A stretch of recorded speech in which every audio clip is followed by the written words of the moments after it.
AI is revolutionizing healthcare as we know it. From AI detecting cancer earlier than doctors, an AI brain implant that helped a paralyzed man from the chest down being able to feel again, an AI that can discover drugs way quicker, to AI physicians that makes it easier to get better help faster. This sounds like we're in some science fiction movie, but this is actually happening now, which is amazing because anybody that has health problems or family in health problems knows how much better and faster help could get them back to good health. So in this video, I'm going to show you a couple of examples where AI is going in healthcare, and then I'm going to show you an AI-powered health platform where you can get help with AI quick. Number one, adaptive algorithms. As you can see on the screen, these are FDA approvals for artificial intelligence-based algorithms in medicine, and you might be surprised how many there actually are. However, these are locked algorithms, meaning that they will give the same output every time. A good example of the locked versus adaptive comes from Google here, where they had a study of diabetic retinopathy. The locked model was trained on incredibly high quality standard images. What happened in the lab was that they got 90% accuracy. Took it into the real world. They didn't have any control of the quality of image that the nurses gave to the AI model,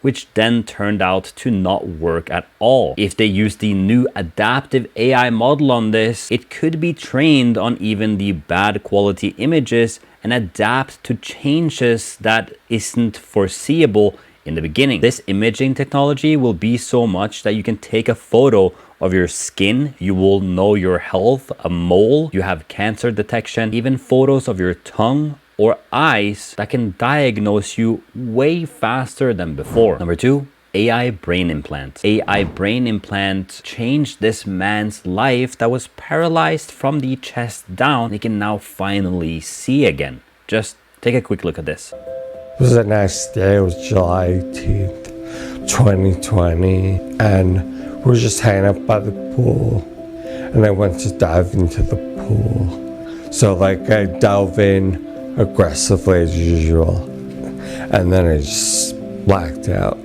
Next thing you know, there was a helicopter on the front lawn. The next day I couldn't even move. Then October 2021, I met Chad, and they approached me about joining the study.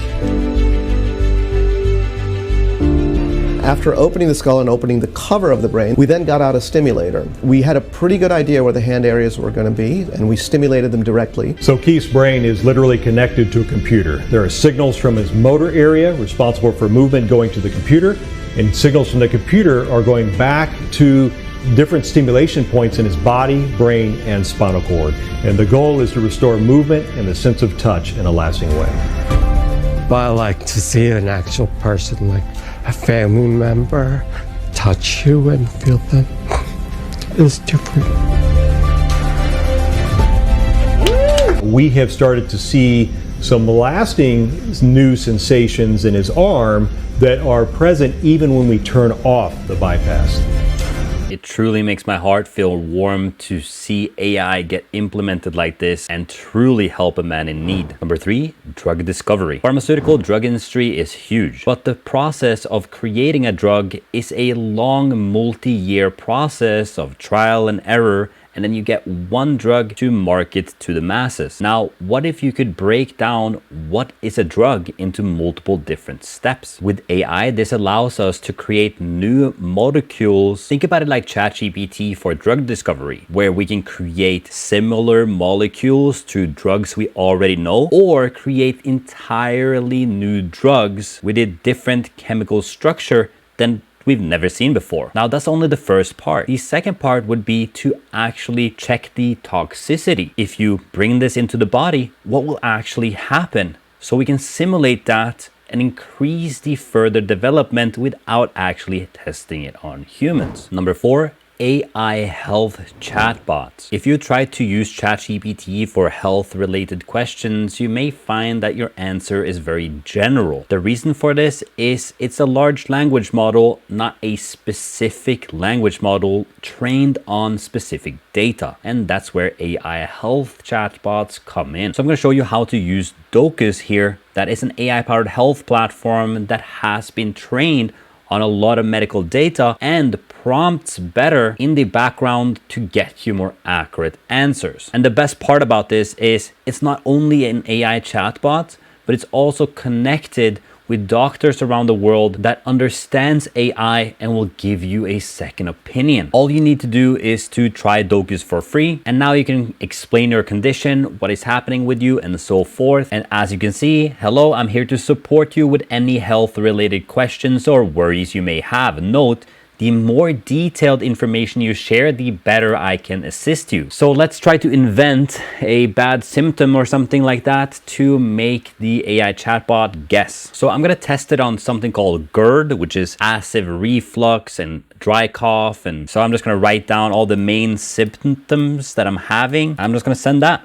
Let's see if we can actually provide it. It seems like it literally got it right away. And it's actually explaining it. And now it's actually asking me questions to further understand my symptoms. And it's also giving me a percentage chance, like 60% is GERD, this one here, and more nuanced. And this is the magic of the prompting that they have in the back. So let's try another type of disease. Let's take it back to when I was in Thailand, and in the middle of the night, I think a spider bit my toe, and then I got some insanely painful symptoms. Let's see if it can actually say that. So let's send that. Okay, it didn't give me a really good answer right away, but it's actually asking more questions. So let's actually answer this time to see if we can get some more deeper answers. First, when did you notice the red swollen spot on your foot? In the morning, it looks like a bite. Is there any pain, warmth, or discharge from the spot? Yes to all. 3, have you had any recent injuries to your foot?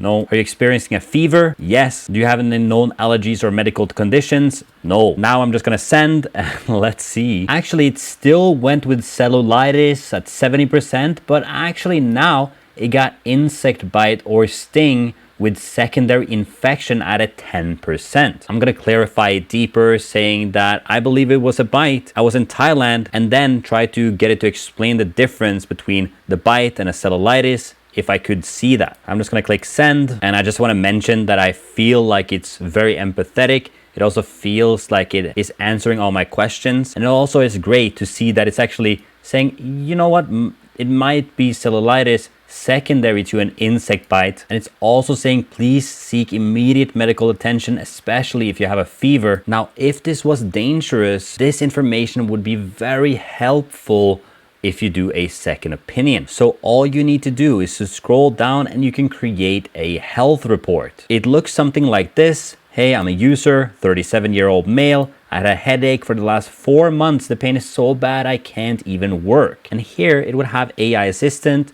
and user answers and the full chat, and it will also have a report on the patient's information, medical history, and just imagine giving this already created data to an actual real-life physician. That's what you can do next. So you can just click in the solutions and go to consultations, and it allows you to get online second opinions from top doctors from the US and Europe before making crucial health decisions to verify your diagnoses and treatment strategy. So you can see here from Switzerland to the US, and how it works is you choose a doctor, communicate health conditions, receive a medical second opinion. And the benefits is obviously access to world-class doctors, affordability. You don't need to leave your home or sit in a waiting room, and you get the peace of mind knowing that you have a double confirmation, right? Now, this is also 100% safe with your health data. You